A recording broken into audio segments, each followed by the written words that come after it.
ശ്രീ വാവ സുരേഷ്, ഇപ്പോൾ വരുന്ന ഒരു ദൃശ്യം അത് അങ്ങ് എച്ചിപ്പാറ തൃശ്ശൂരിൽ നിന്നാണ്. ഒരു രാജവെമ്പാലയെ പിടിക്കുകയാണ് ഒരു യുവാവ്, ഒരു ട്രെയിനിങ്ങും ഇല്ലാത്തൊരു വ്യക്തി, ഒരു നാട്ടുകാരൻ. പക്ഷേ വനംവകുപ്പ് ഉദ്യോഗസ്ഥരൊക്കെ കൂടെയുണ്ട്. ഈ വ്യക്തി കൈകാര്യം ചെയ്യുന്ന കാണുമ്പോൾ നമ്മൾ പേടിച്ചു പോവുകയാണ്, നമ്മുടെ നെഞ്ചിടിക്കുകയാണ്. പലതവണ കൊത്താൻ കൂടി പോകുന്നുണ്ട് ഈ വ്യക്തിയെ. എന്ത് വേണം വിചാരിക്കാൻ വാവ? നമസ്കാരം. ഞാൻ ആ വിഷ്വൽ കണ്ടായിരുന്നു. എനിക്ക് പറയാനുള്ളത് ആ വ്യക്തിയെ കുറിച്ച് മാത്രമല്ല, നമ്മളിപ്പോ നിങ്ങളുടെ വാർത്തയിലൊന്നും വന്നിട്ടില്ല എന്ന് എനിക്ക് തോന്നുന്നു. ഇപ്പൊ ഈ പാമ്പിനെ പിടിക്കാനൊന്നും ട്രെയിനിങ് എന്നും പറഞ്ഞൊരു കാര്യം നമ്മുടെ കേരളത്തിൽ നടക്കുന്നുണ്ട് 2 വർഷം കൊണ്ട്.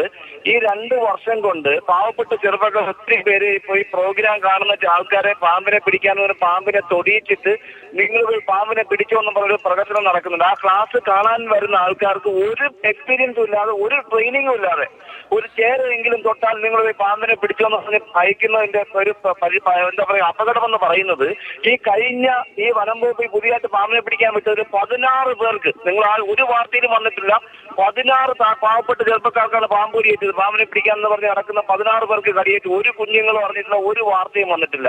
നമുക്കറിയാം. അപ്പൊ ആ ഒരു അപകടകരമായ ഒരു രീതി എന്ന് പറഞ്ഞാൽ അത് ഒരിക്കലും ഒരു എക്സ്പീരിയൻസ് ഇല്ലാത്ത, ഒരു ക്ലാസ് പോലും കേൾക്കാത്ത ചുമ്മാ പോയി പാമ്പിനെ പിടിക്കുന്നത്. അവരെ കൊണ്ട് പിടിപ്പിച്ച ആളിന്റെ പേരിൽ എന്തായാലും നടപടി ഉണ്ടാവുമെന്നാണ് എനിക്ക് തോന്നുന്നത്.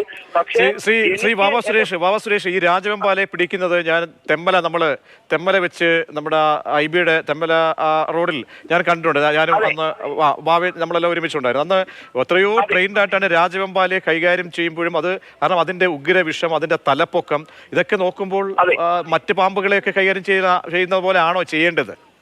ഒരിക്കലല്ല. ഇത് കടിയേറ്റാൽ നമുക്ക് മരണം സുനിശ്ചിതമാണ്. നമുക്കിവിടെ മരുന്നില്ല. നമുക്കറിയാം, നമുക്ക് കേരളത്തിൽ രാജവെമ്പാലയെ കടിയേറ്റ് സ്ഥിരീകരിച്ച് നമ്മുടെ സൂല് ഹർഷാദാണ് കടിയേറ്റ് മരണപ്പെട്ടത്. പിന്നെ അത് കഴിഞ്ഞ് നമ്മുടെ ഒരു മീഡിയയിലും വന്നിട്ടില്ലാത്തൊരു വാർത്തയാണ് ഞാൻ എന്റെ പ്രിയപ്പെട്ട എന്താ പറയുക മാതൃഭൂമിയുടെ പ്രേക്ഷകരോട് പറയുന്നത്. നമുക്ക് ഈ കഴിഞ്ഞ 2 വർഷങ്ങൾക്ക് മുന്നേ ഈ ട്രെയിനിൽ ഒരു ചെറുപ്പക്കാരന് അഞ്ചൽ റേഞ്ചിൽ താൽക്കാലികമായിട്ട് ജോലി ചെയ്യുന്ന ഹേമന്ത് എന്ന ചെറുപ്പക്കാരന് രാജവെമ്പാലയുടെ കടിയേറ്റ്. നമ്മൾ ഒരു സോഷ്യൽ മീഡിയയിലോ ഒരു ചാനലിലോ വാർത്ത വന്നിട്ടില്ല. അദ്ദേഹം സീരിയസ് ആയിട്ട് മെഡിക്കൽ കോളേജിൽ ട്രീറ്റ്മെന്റ് ഉണ്ടായിരുന്നത്.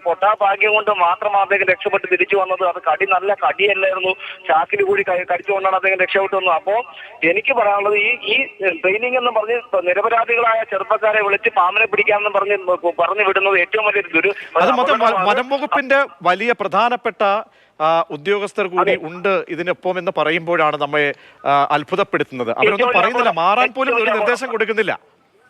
അതെ, പക്ഷെ അവർക്കും അറിയില്ല. അവിടെ ഇപ്പൊ അവർ നോക്കുമ്പോൾ വനം വകുപ്പിന് ഇപ്പൊ താൽക്കാലികമായിട്ട് തൃശ്ശൂർ ജില്ലയെ സംബന്ധിച്ച് നോക്കുമ്പോൾ അതിന്റെ കോർഡിനേറ്റർ എന്ന് പറഞ്ഞ നടക്കുന്ന ഒരാളുണ്ട്. പിന്നെ അത് കഴിഞ്ഞ് അല്ലാതെ കുറെ പുറത്ത് പാമ്പിനെ പിടിക്കുന്ന കുറെ ആൾക്കാരുണ്ട്. അപ്പൊ അവരൊക്കെയാണ് സാറിനെ ക്യാച്ച് ചെയ്യാൻ പോകുന്നത്. ഇപ്പൊ അവർ ഒരു സോഷ്യൽ മീഡിയയിൽ വാർത്ത വന്നിട്ടുണ്ടായിരുന്നു, അവരുടെ ഗ്രൂപ്പിൽ വന്നിട്ടുണ്ട്. അവരെ അറിയിച്ചിട്ടുണ്ടായിരുന്നു, ഒരു ഗ്രൂപ്പിൽ പറഞ്ഞിട്ടുണ്ടായിരുന്നു. അവരുടെ ഒരു കേരളത്തിലെ പാമ്പ് ഒരു ഗ്രൂപ്പ് ഉണ്ട്. ആ ഗ്രൂപ്പിൽ നമ്മുടെ ഒരു പാമ്പിനെ കുറിച്ച് ട്രെയിനിങ് കൊടുക്കുന്ന അൻവർ എന്ന് പറയുന്ന ആ ഓഫീസർ ഉൾപ്പെടെയുള്ളവരുടെ ഒരു ഗ്രൂപ്പാണ്. അപ്പൊ അതിൽ പറയുന്നുണ്ടായിരുന്നു അവരെ അറിയിച്ചിട്ടില്ലായിരുന്നു, നാട്ടുകാരെ കൊണ്ട് വനം വകുപ്പിന്റെ ഓഫീസർമാർ പിടിച്ചു എന്നാണ് പറയുന്നത്. പക്ഷെ അതിൽ ഒരാള് ട്രെയിനിങ് നേടി ആളുണ്ടായിരുന്നു, പൊട്ടെന്ന് എന്ന ട്രെയിനിങ് നേടി ഒരാളുണ്ടായിരുന്നു. അദ്ദേഹമാണ് നാട്ടുകാരനെ വിളിച്ച് പിടിച്ചു, നാട്ടുകാരനെ കൂടി സപ്പോർട്ടിന് വിളിച്ചത്.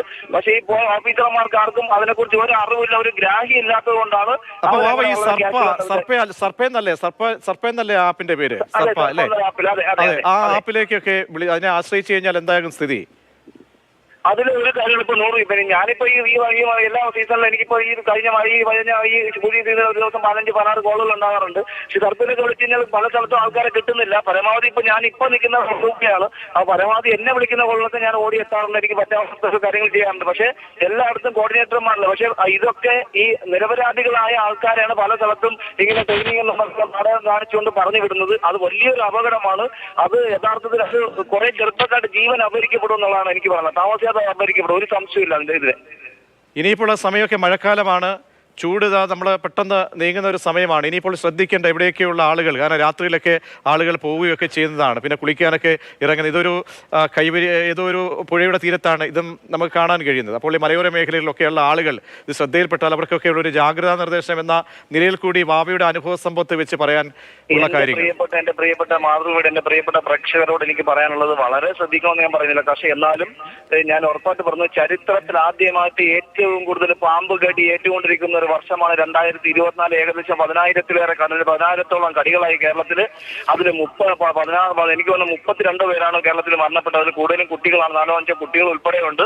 നമ്മുടെ തിരുവനന്തപുരത്തിന്റെ പേട്ടയിൽ സൈക്കിൾ ഓട്ടിപ്പോയ ആളിന് അണലിയുടെ കടിയിട്ട് മരണപ്പെട്ട ഉൾപ്പെടെ 32 പേരോ 34 കൃത്യം കണക്ക് കിട്ടിയിട്ടില്ല. 4 പേരോ മറ്റോ മരണപ്പെട്ടിരിക്കുന്നത്. സൂക്ഷിക്കണം എന്ന് പറയുന്നത്. ശരി വളരെ വളരെ നന്ദി